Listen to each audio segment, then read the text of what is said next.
Tammy, thanks for your wonderful pledge drive testimonial. I'm feeling very hopeful and optimistic about our pledge drive this year. And let me just reiterate what Angela said in the announcements and what Tammy said. If you have not yet made a pledge to our congregation, please consider doing so. Even if you are a relative newcomer to this church and you think maybe you like what you're hearing, if you feel in your heart that what you're seeing and hearing and experiencing in Unitarian Universalism and in this congregation, I urge you to consider making a financial commitment to us. We have written a budget that is bold, that is visionary, and that really is challenging us and calling us to live our Unitarian Universalist values and principles. So think it over. Fill out a pledge form. Well, it's a joy to be with you this morning and to spend some time together talking about trust, about listening, and about our very human and deep-seated need for one another as we make our journeys of the Spirit. Now, in many ways, today's sermon and service is a kind of a sequel or part two to last Sunday's exploration of the Transcendentalists. In case you were unable to be here or listen online, we talked about how the Transcendentalists, Ralph Waldo Emerson and Henry David Thoreau, Margaret Fuller, and so many others, challenged and inspired the people of their day and generations that followed to think for themselves by casting off the deadening hand of tradition and conformity that led so many to lead lives, as Thoreau famously said, of quiet desperation. But before I dive into our sequel, I feel, as I do, I think now every Sunday, compelled to say a few words about the latest very disturbing developments coming from the current regime in Washington, D.C. As you may have heard, take a breath. As you may have heard, Mahmoud Khalil, a leader of last year's campus protests about Gaza at Columbia University, and a legal permanent resident of this country, was detained by Immigration and Customs Enforcement, or ICE, and is being threatened with deportation, even though he's a legal permanent resident of this country. Now, whether or not you agree or disagree with the substance of the protests that he led, the simple truth is that we have now entered a time in which the federal government is actively and illegally punishing dissent and freedom of speech, except, of course, for the speech with which it agrees. That's not democracy, that's authoritarianism. That's not the Bill of Rights, that's dictatorship. As Dr. King once said when a city passed an injunction banning the nonviolent protest he and the movement were planning, listen to what he said. Somewhere I read of the freedom of assembly. Somewhere I read of the freedom of speech. Somewhere I read of the freedom of press. Somewhere I read that the greatness of America is the right to protest for right. Let me also just mention the growing and very disturbing efforts to erase American history in the name of ending DEI and wokeness. For example, this week, Arlington National Cemetery deleted from its website informational and educational materials about the history of Black, Hispanic, and female service members, including recipients of the Medal of Honor, and including heroic stories like that of the Tuskegee Airmen. I would also add that the internment of Japanese Americans during the Second World War is also being whitewashed, as cuts to the National Park Service are making it harder for those camps that welcome visitors, making harder for them to even remain open. And you may recall that last month I preached a sermon about the late Pauli Murray, who from a young age knew she was transgender, but was never able to openly live as the person she truly was. Well, all references to Pauli Murray's queer and transgender identity have been removed from the National Park Service's website about the Pauli Murray Center and her birthplace in North Carolina.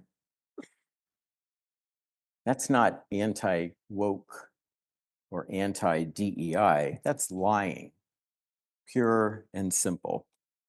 That's destroying the truth and identity of a person's life simply out of bigotry and prejudice.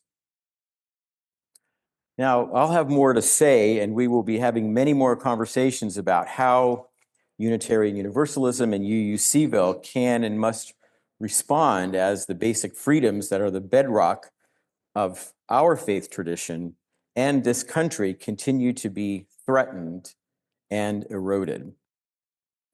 We UUs have a long and proud history of speaking out and showing up, especially when our most basic freedoms are under threat. And friends, there's no more important time to do that again than right now.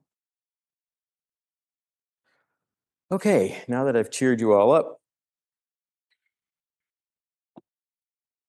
let me just say that, or begin by saying that it is that freedom, that bedrock of freedom, the freedom to think, to speak, to question, and to discover and follow the stirrings of one's own mind and one's own heart.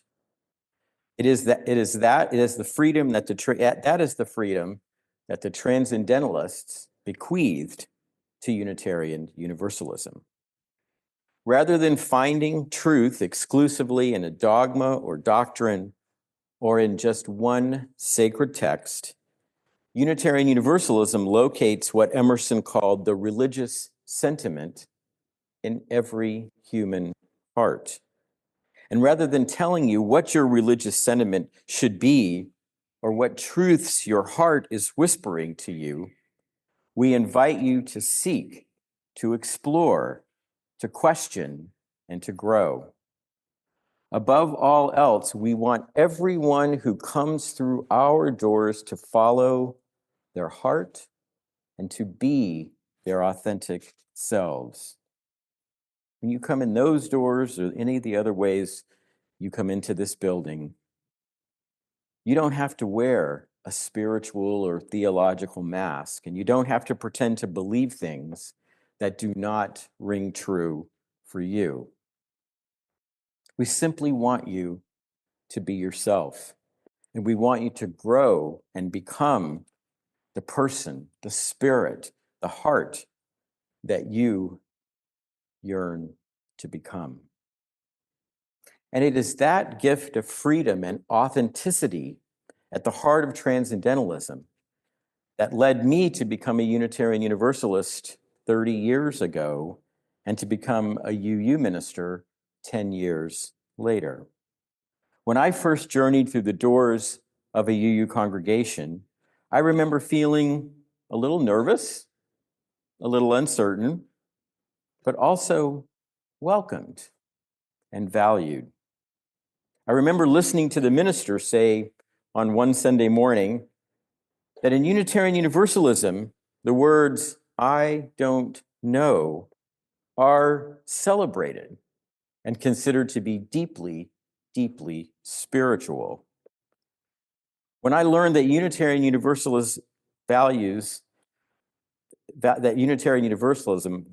the search for truth and meaning and embraces questioning and uncertainty rather than what I had perceived to be blind faith in my previous religious experiences, I just knew that I had found my spiritual home. Now, as much as our journey has been transformed and set free by Emerson's admonition to trust thyself, over time I have come to see that his guidance is both on the mark, but also incomplete. Feels to me like it's missing something. You see, while the transcendentalists are absolutely correct to insist on freedom and authenticity, I believe Emerson placed a little too much emphasis on the solitary journey and on self-reliance. Sometimes I feel like Waldo is encouraging us to pull ourselves up by our own spiritual bootstraps, which he is.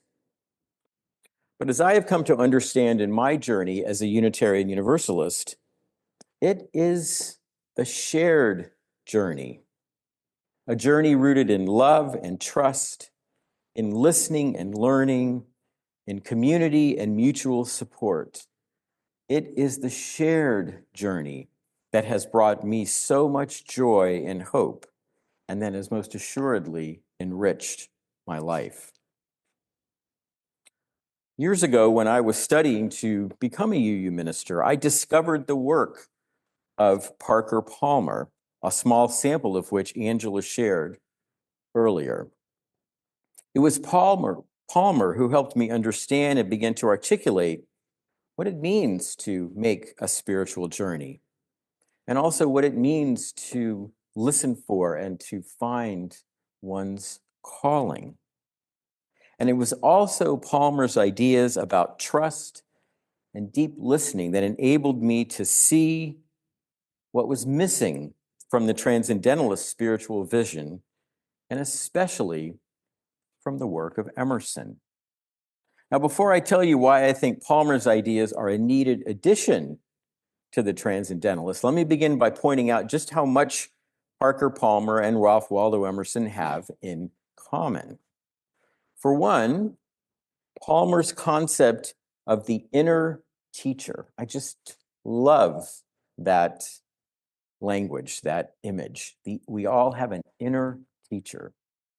Palmer's concept of the inner teacher feels so similar to what Emerson and the other transcendentalists were articulating when they used the term religious sentiment. At the same time, both Palmer and Emerson saw our inner teacher as being under assault from social and religious conformity, from what Palmer calls social cancers like racism and sexism and poverty, and by the very human proclivity to doubt oneself and to negatively judge one's own ability to listen for and discern our inner teacher. And finally, Palmer most assuredly agrees with Emerson that our inner teacher is a better and more reliable source of truth and wisdom than any doctrine or dogma or any religious institution or leader. But while the transcendentalists seem to recommend what feels like a pretty solitary and go-it-alone approach to the spiritual journey, Palmer envisions something very different. In some ways, I think Emerson was so worried about the threat posed by conformity, spiritual peer pressure, maybe today what we would call groupthink, that he lost sight of our very, very human need for community, for the wisdom of others, and for the transforming power of listening to and learning from trusted friends and companions. And that's where Palmer's wonderful concept of the circle of trust comes in. You see, Palmer understands that the forces intruding on and trying to influence or even take control of our inner lives, our inner spiritual journey, they make it virtually impossible to follow Emerson's advice to go alone. As Palmer says so well, the journey toward truth is too taxing to be made alone, too deeply hidden to be traveled without company, and too daunting to be achieved by oneself. That's why we must have those circles of trust whose purpose is not to judge, to fix, or to give advice, but that instead, and these are Palmer's words, supports and nourishes the inner journey, makes each soul feel safe enough to show up and to speak its truth, and helps us listen deeply to our own inner teacher. Well, friends, I can't even begin to measure how much Palmer's work opened my eyes and enabled me to understand and to put words to what I have experienced as a Unitarian Universalist. My life and my journey have been at their absolute best when I have been in the presence of what my spiritual mentor, Robbie Walsh, called good company. I found that good company in small groups, very much like the covenant groups that we have here at UUCville, that taught me how important it is to listen deeply to the wisdom that lives in others. I have experienced good company in moments of trust and deep listening when in conversation with fellow UUs, when that conversation about whatever subject we're talking about grows so deep, so powerful, and so inspiring that my body and spirit begin to feel so connected to others. And my good company has most certainly been found in community worship, in music, and at any time when I am surrounded by Unitarian Universalists who love and care and accept me for who I am. As a UU, my inner teacher has felt listened to and appreciated by others, and that has enabled me to really listen for, search for, and speak my authentic truth. And community and connection play an equally important role in my need and in our shared calling to make a difference in the world. As Mark Morrison Reed said so well in our second reading, the connectedness we experience in religious community gives us the confidence and inspiration to act for justice. It is the religious community that enables us to know that we are not alone in our work for justice. And it provides us, as Morrison Reed says, with the strength and the vision, the courage and the resilience to show up, to speak out, and to put love into action. There is so much more I could say about the transforming power of Unitarian Universalist religious community. We welcome all souls into our congregation, no matter who they are or where they come from. We create space, trusting space for conscience, for the spirit, for our inner teachers. As UUs, we strive to create those circles of trust where you can listen, be heard, and be inspired to live your life and your journey with authenticity and truth. And we also come together to tear down those structures of injustice and cure those social cancers which are causing right now so much harm and forcing people to live in fear and to hide their true selves. Let me just conclude by saying, in spite of all that's going on, all the hurt, we must remember that life is a gift and a sacred trust. We cannot and we will not let the voices of hate and fear deter us from living the values we learned from the Transcendentalists and from teachers like Parker Palmer. We will keep love and trust in the center. We most assuredly will turn love into action. I ask you, what else can we do? We're Unitarian Universalists. Amen, and blessed be.